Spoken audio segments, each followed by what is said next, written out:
دیوانہ میں ہوں خواجہ کا دیوانہ، میں ہوں خواجہ کا دیوانہ، میں ہوں خواجہ کا دیوانہ، میں ہوں خواجہ کا دیوانہ، میں ہوں خواجہ کا دیوانہ۔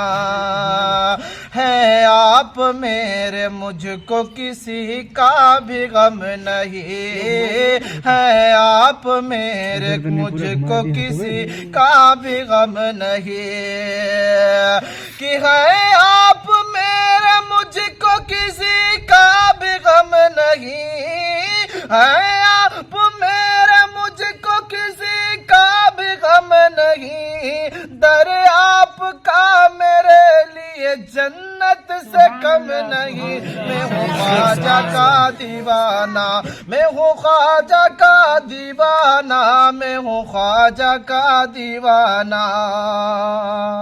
اور اگلا سے اس بات فرمائے آپ لوگ مجھ کو سبحان اللہ۔ میں ہوں خواجہ کا دیوانہ، میں ہوں خواجہ کا دیوانہ، میں ہوں خواجہ کا دیوانہ۔ سارے جہاں کو تیرے لیے چھوڑ دوں گا میں، سارے جہاں کو تیرے لیے چھوڑ دوں گا میں، کہ سارے جہاں کو تیرے لیے چھوڑ دوں گا میں، سارے جہاں کو تیرے لیے چھوڑ دوں گا میں، طوفان کوئی آئے اسے موڑ دوں گا میں ہوں خواجہ کا دیوانہ، میں ہوں خواجہ کا دیوانہ، میں ہوں خواجہ کا دیوانہ، کہ میں ہوں خواجہ کا دیوانہ۔ اور بہت ہی پیارا سے اسمت فرمائے کہ مطلب نہیں ہے مجھ کو کسی اور کام سے، مطلب نہیں ہے مجھ کو کسی اور کام سے، کہ مطلب نہیں ہے مجھ کو کسی اور کام سے، مطلب نہیں ہے مجھ کو کسی اور کام سے، جیتا ہوں میں خواجہ پیا کے نام سے، میں ہوں خواجہ کا دیوانہ، میں ہوں خواجہ کا دیوانہ، میں ہوں خواجہ کا دیوانہ۔ اور چھیڑے نہ مجھ کو کہ چھیڑے نہ مجھ کو اور نہ جذبات میں رہے، چھیڑے نہ مجھ کو اور نہ جذبات میں رہے، کہ چھیڑے نہ مجھ کو اور نہ جذبات میں رہے، چھیڑے نہ مجھ کو اور نہ جذبات میں رہے، ان نجدیوں سے کہہ دو اوقات میں رہے، میں ہوں خواجہ کا دیوانہ، میں ہوں خواجہ کا دیوانہ، میں ہوں خواجہ کا دیوانہ، کہ میں ہوں خواجہ کا دیوانہ، میں ہوں خواجہ کا دیوانہ، میں ہوں خواجہ کا دیوانہ، میں ہوں خواجہ کا دیوانہ۔ کیا گھرانہ ہے ہندل والی کا، کہ کیا ترانہ ہے ہندل والی کا، کیا گھرانہ ہے ہندل والی کا، کہ کیا ترانہ ہے ہندل والی کا،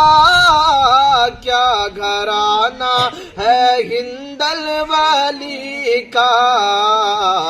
کہ جن کے طلبوں کو چومے فرشتے، جن کے طلبوں کو چومے فرشتے، ایسا نانا ہے ہندل والی کا، کہ جن کے طلبوں کو چومے فرشتے،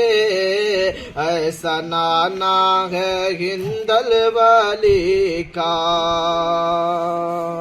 تاثیر فرمائیں کہ اس لیے در پہ میلہ لگا ہے، اس لیے بھیڑ ہر دم لگی ہے، کہ اس لیے در پہ میلہ لگا ہے، اس لیے بھیڑ ہر دم لگی ہے، اس لیے در پہ میلہ لگا ہے، اس لیے بھیڑ ہر دم لگی ہے،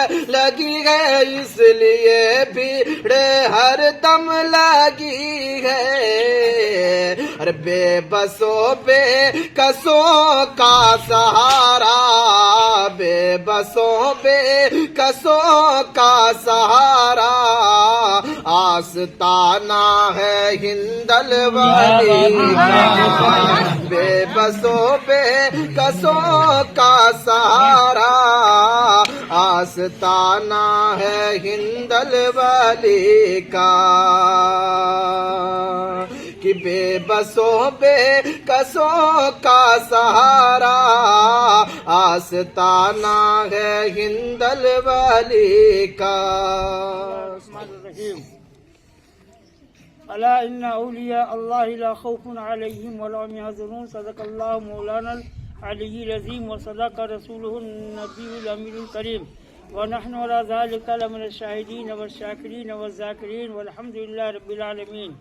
عشق و محبت کے ساتھ میں دوسری پڑھی، اللہم صلی علی سیدنا مولانا محمد بارک وسلم، صلاۃ و سلام علیک حبیبی یا رسول اللہ صلی اللہ تعالی علیہ وسلم۔ محترم حضرات، نوجوان دوستوں، پیارے عزیز بچوں، آج یہ مدرسہ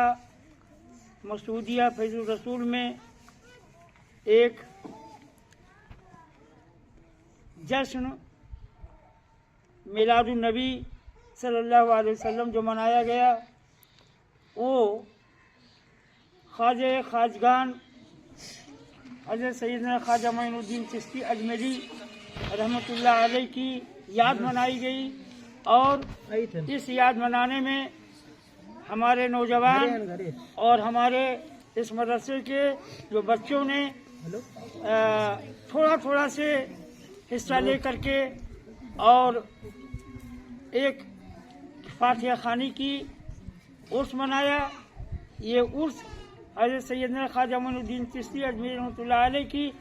بہت ہی پرانی تاریخ ہے، اور آج وہ تاریخ،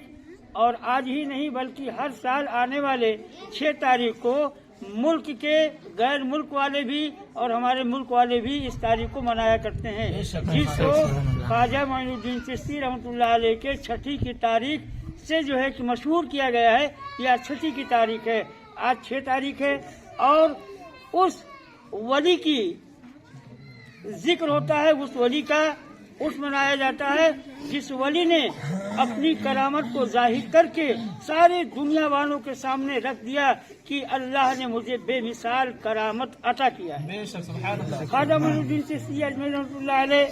کی وہ ہستی ہے کہ آپ نے بادشاہ اورنگزیب کی وہ تواریخ موجود ہے کہ بادشاہ اورنگزیب حضرت سیدنا خواجہ معین الدین چشتی اجمیری رحمۃ اللہ علیہ کی درگاہ پر حاضر ہوئے، اور ان کا یہ طریقہ تھا کہ جس مزار پر جاتے تھے اس مزار سے سلام کرتے تھے، اور سلام کا جو جواب دیتا تھا اسی کو وہ قائم رکھتے تھے، اور جو سلام کا جواب نہیں ملتا تھا اس سے وہ گرا دیا کرتے تھے، اس سے مسمار جو ہے کر دیا کرتے تھے، بلڈوزر چلا دیا کرتے تھے۔ تو خواجہ معین الدین چشتی اجمیری رحمۃ اللہ علیہ کی یہاں سے کرامت ظاہر ہو رہی ہے کہ آپ با کرامت ولی ہیں، اللہ نے آپ کو کرامت عطا کیا ہے۔ خواجہ معین الدین چشتی اجمیری رحمۃ اللہ علیہ کی درگاہ پر حاضر ہوئے اور انہوں نے سلام پیش کیا، السلام علیکم یا خواجہ معین الدین چشتی اجمیری رحمۃ اللہ علیہ کہہ کر کے انہوں نے پورا سلام کیا۔ انہیں کوئی سلام کا جواب نہیں ملا، انہیں سلام کا جواب نہیں ملا، تو اب بادشاہ وقت دوسری بار سلام کرتے ہیں، السلام علیکم یا اہل القبور خواجہ معین الدین چشتی اجمیری رحمۃ اللہ علیہ، پھر سوال آپ کے سلام کا جواب نہیں ملا۔ تو اب بادشاہ وقت اورنگزیب رحمۃ اللہ علیہ اپنے من میں سوچتے ہیں